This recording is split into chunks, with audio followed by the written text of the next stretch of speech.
জায়েদ খানকে নিয়ে আমি কোনো কিছু জানি না, যতটুকু জানি তার সদস্যপদ নেই। সো এখন তাকে নিয়ে কথা বলা মানে একটা বেকার টাইম নষ্ট করা। দুই প্যানেল থেকে তার সাথে যোগাযোগ করা হয়েছে যে সাকিব আমাদের নির্বাচন আসো, আমাদের পরিষদ থেকে এখনও একটি টাকাও যায়নি। এটা কেউ বলতে পারবে না যে নিপুণ আপু কাউকে টাকা দিয়েছে। আমার তরফ থেকে আমি 100% আশাবাদী যে আমাদের তরফ থেকে কোনো কাদা ছোড়াছুড়ি হবে না।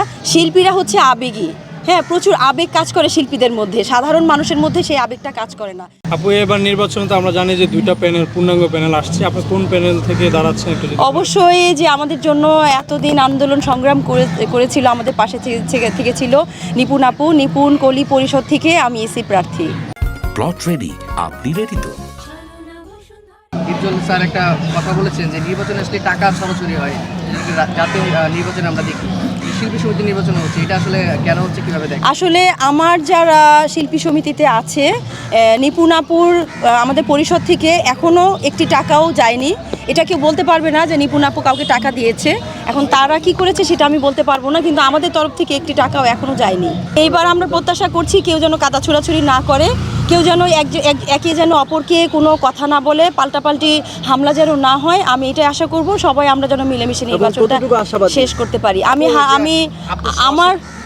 আমার তরফ থেকে আমি 100% আশাবাদী যে আমাদের তরফ থেকে কোনো কাদা ছোড়াছুড়ি হবে না। এখন অপোজিট প্যানেল কি করবে সেটা আসলে তাদের ব্যাপার। শিল্পীরা হচ্ছে আবেগী, হ্যাঁ, প্রচুর আবেগ কাজ করে শিল্পীদের মধ্যে, সাধারণ মানুষের মধ্যে সেই আবেগটা কাজ করে না। তো আমরা একটু ভালোবাসার কমতি হলেই আমরা আমাদের মন খারাপ হয়ে যায়, আমরা কিছু বলে ফেলি, কারণ শিল্পীরা আবেগী বলে। তো সবাই ভালো, আসলে সবার মন খুবই ভালো।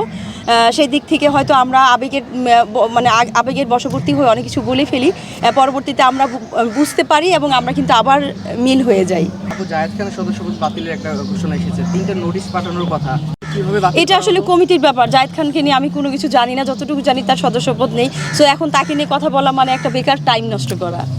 তিনি তো শিল্পী, আসলে তো তাকে আসলে কেন বাতিল করা? শিল্পী হয়তো সে বিধানের বাইরে এরকম কোনো কাজ করেছে, আসলে এখন তাকে নিয়ে কোনো কথাই বলতে চাচ্ছি না।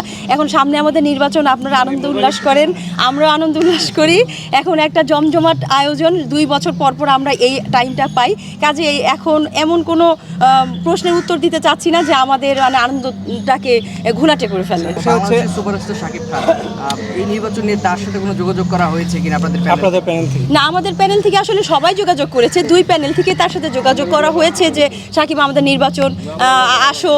যেহেতু এখন সাকিব খান বাংলাদেশের সুপারস্টার, এপার বাংলা ওপার বাংলা 2 বাংলারই সুপারস্টার, তো সে খুবই বিজি, কারণ ঈদে তার ছবিগুলো একটা না একের অধিক আসে, সামনে আবার কুরবানি ঈদ, সে অনেক বিজি, যার জন্য তাকে হয়তো আমরা সচরাচর সব জায়গায় দেখতে পাই না। তো প্রবলেম নেই, সে আমাদের গর্ব, সে আমাদের ঐতিহ্য, সে তার জায়গা মতো অবশ্যই ঠিক আছে, তাকে আমরা কোনো প্যারা দিব না।